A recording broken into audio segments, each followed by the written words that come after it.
When we allow our dreams to pull us, they unleash a creative force that can overpower everything in our way. To unleash this power, though, your dreams must be well-defined. A fuzzy future has little pull power. Well-defined dreams are not fuzzy. Wishes are fuzzy. To really achieve your dreams, to really have your future plans pull you, your dreams must be vivid. If you've ever hiked a 14,000-foot peak in the Rocky Mountains, one thought has surely come to mind. How did the settlers of this country do it?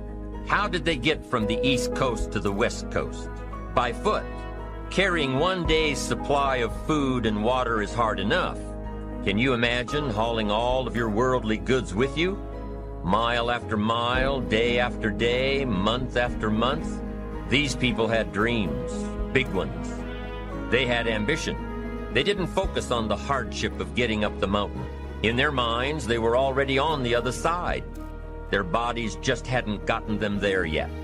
Despite all of their pains and struggles, births and deaths along the way, those who made it to the other side had a single vision: to reach the land of continuous sunshine and extraordinary wealth. To start over where anything was possible, where everything was possible. Their dreams were stronger than the obstacles in their way. You've got to be a dreamer. You've got to see the future finished in advance. You've got to see California while you're climbing 14,000-foot peaks. You've got to see the finish line while you're running the race. You've got to hear the cheers when you're in the middle of a monster project. And you've got to be willing to put yourself through the paces of doing the uncomfortable until it becomes comfortable. Because that's how you realize your dreams. Our great country was founded with dreams. They've always been important. Dreams are what caused thousands of people to leave their homes and families and start over in a land where anything was possible. To this day, dreams continue to bring people to our land of opportunity, to a country where you can start with little and end up with a lot, to America. Don't you sometimes wonder why so many immigrants who come to America can build a new life and a fortune while many of the people who were born here are barely surviving? They have a dream, a defined goal, ambition. Aside from the pioneers that crossed the prairies and the mountains to reach their vision of hope and future promises, there are other amazing examples of how ambition has shaped America. Take Ben Franklin, for instance. When most people think of Ben Franklin, they remember the kite and the lightning bolt and the discovery of electricity. What a lot of people may not know is that Ben Franklin was one of the first writers to address self-making. When Franklin started Poor Richard's Almanac in 1732, he used the blank spaces between the crop data and the weather information to insert clever bits of moral and practical advice. I'm sure you've heard the saying, fish and company start to stink in 3 days. Well, that was one of hundreds of Ben Franklin's comments on life. Another was, diligence is the mother of good luck. You know, it's amazing how hard-working, smart-working people have all the luck. We sometimes hear of a brand new musical group, an overnight success. They must have been in the right place at the right time, knew the right people, had a friend to help them out. Everybody in your life will have a turn-back moment. No matter who you are, you're going to have such a period in your life where it seems like it's not working. You're going to have doubts, you're going to have a lot of trials and tribulations and challenges, and everybody has what's called a turn-back moment. You always have a moment in your life where the direction you're going, you will have to make a decision to keep going or you turn back. The sad thing is, the average person turns back. But think about this. If you're going somewhere and you turn back, you can never get there. If you wake up every day and go get in your car and say, I'm going to the store, and halfway to the store you turn around, and then the next day you go to the store and you turn around, you do realize that you'll never get to the store. So whatever you needed from the store now is even a greater need because you turn back. And every time you turn back, it does not change the need. So what kept me going was, I made turning back, giving up, never an option. And I had really dark moments, man, where I thought I was going. I just didn't think I was going to make it. I mean, where I am today, I didn't see it clearly at all. I had a lot of turn back moments. But you know what it was for me, man? Being successful is so hard, but I realized that not being successful was hard too. The difference between not being successful hard and trying to get successful hard, if you're trying to get successful and it's hard, at least there's some payout. There's a payoff. If you hang in there, there's payoff. When you're not successful, it's hard. It's hard not having money. It's hard never knowing how to come up with your mortgage and your bond and your rent and your let. It's hard not knowing that. How you gonna feed your children? How you gonna pay your bills? It's hard, ain't it? So if it's hard that way, and it's hard being successful, I might as well deal with how hard it is to be successful, because at least one day that could be a payout. If you just stay in the hard part of life of not being successful, ain't no payoff. There's no result for being poor. It's just more poor. You just poor some more. There's no payout. Just make the decision that you're not going to be poor anymore. You have the right, don't matter how you were born. I was born very poor. My father made $5 a day, $5 US a day. We had 5 children. Stop coming up with excuses. Don't give yourself permission to continue to live a small life. You can't fit a big dream into a small life. Give yourself permission to go for it, to test yourself, to challenge yourself, to live full. I like the saying, always strive to get on top in life, because it's the bottom that's overcrowded. The reason you're here is because there's something in you that says, I can do more. This just can't be it. There's something in you. There's a calling on your life. There's something in your heart that caused you to get dressed and spend the money to go to seminar after seminar and listen to message after message and speaker after speaker. Because there's something in you that tells you this is not it for you. You have not peaked here. There's more in you that you are expressing.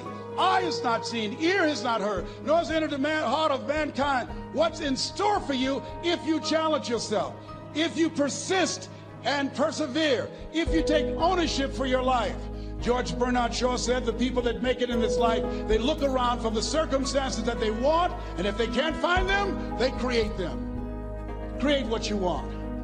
You have the power in you to do more than you can ever begin to imagine, to control your destiny, to make a difference in our children, to make a difference on the planet, to make an impact. Let us say together, it's me. Let us say together, it's hard. Say it like you know it. Say it's hard. Ladies and gentlemen, it's hard. There are people who have seen their retirements taken away from them by the corporations that they work for. They were within 2 or 3 years of retiring, and they had it taken from them. The #1 entrepreneurs in this country now are senior citizens. The #1 employer, #2, McDonald's and Walmart. And there's nothing wrong with those jobs.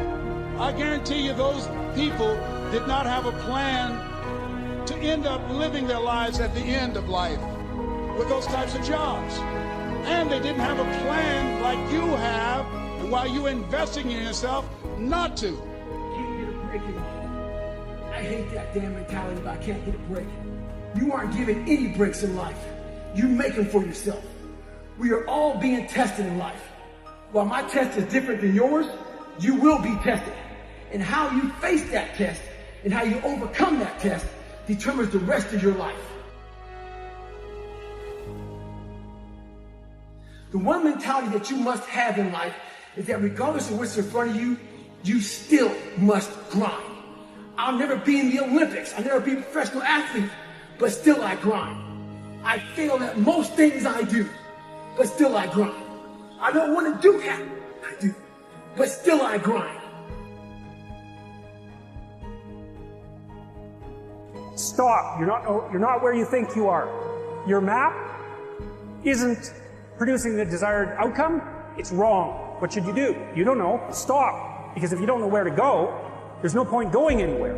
And then what? Prepare. That's anxiety. Stop. Prepare. Well, people hate that because, well, for obvious reasons. Prepare. For what?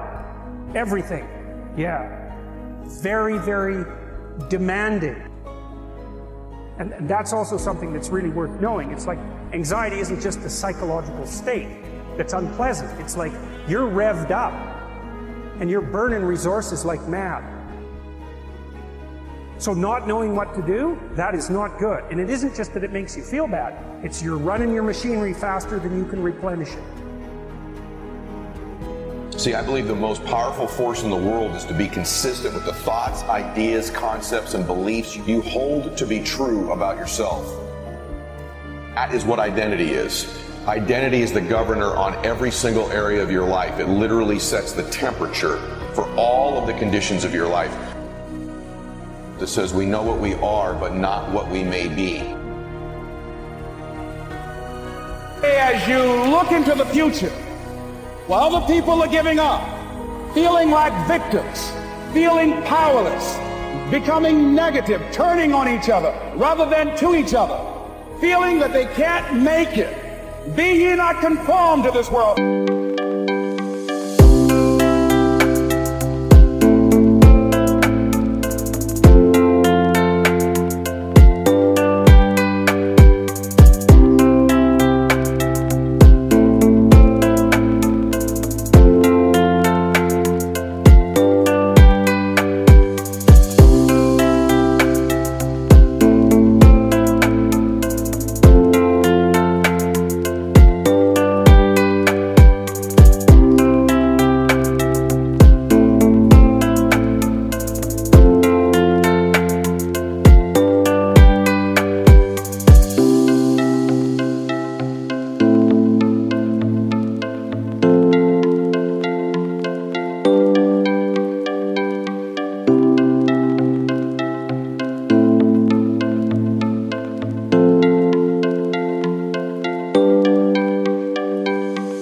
But be ye transformed by the renewing of your mind with the mindset of that it's possible.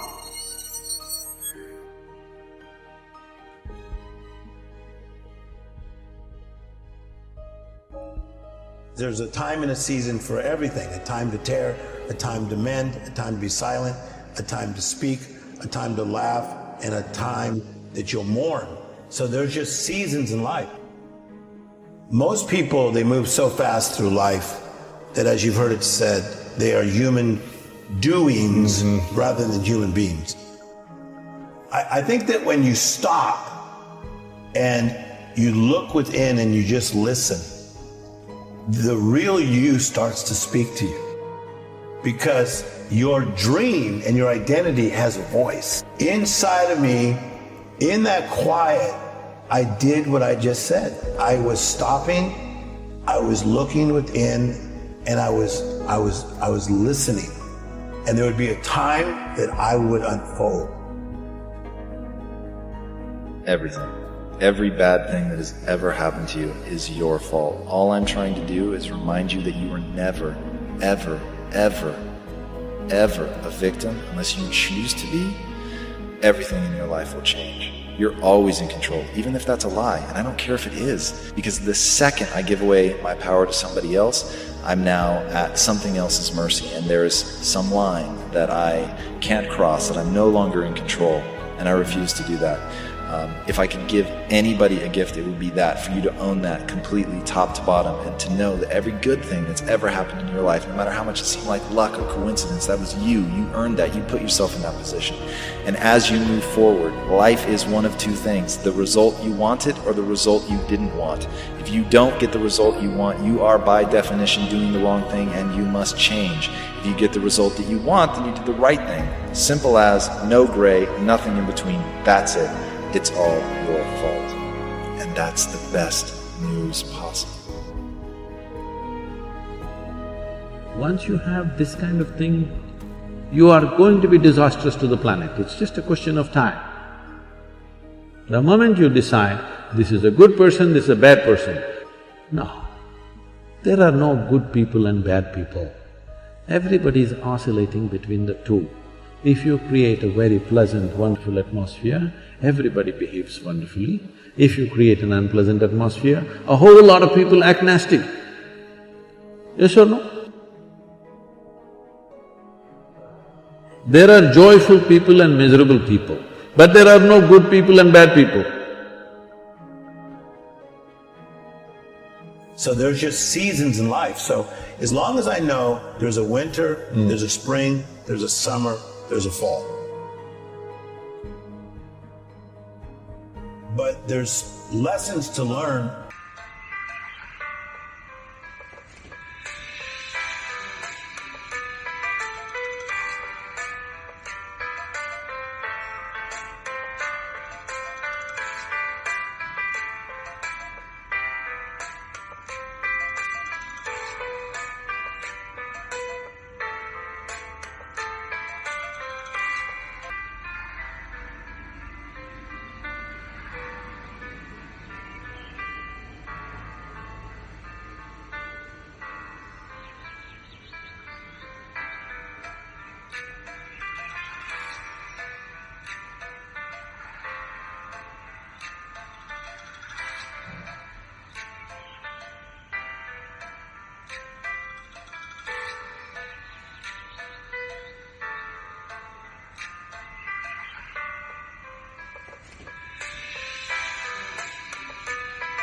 In the winter, there's lessons to learn in that pain.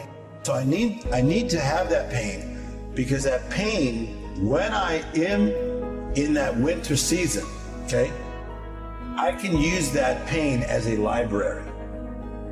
Pain has been my library. Willing means this: I'm just willing. I'm 100% yes to life. I am not yes to this one, no to this one, no. I am just yes and yes to life.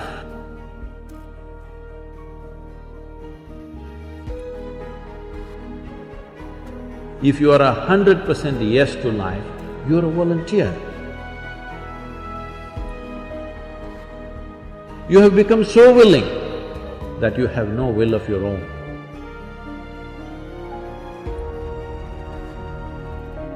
It doesn't matter how they are, that's their choice. But how I am is my choice. No matter what they do, I'm like this. Because I have not given that freedom to anybody, these privileges I kept to myself.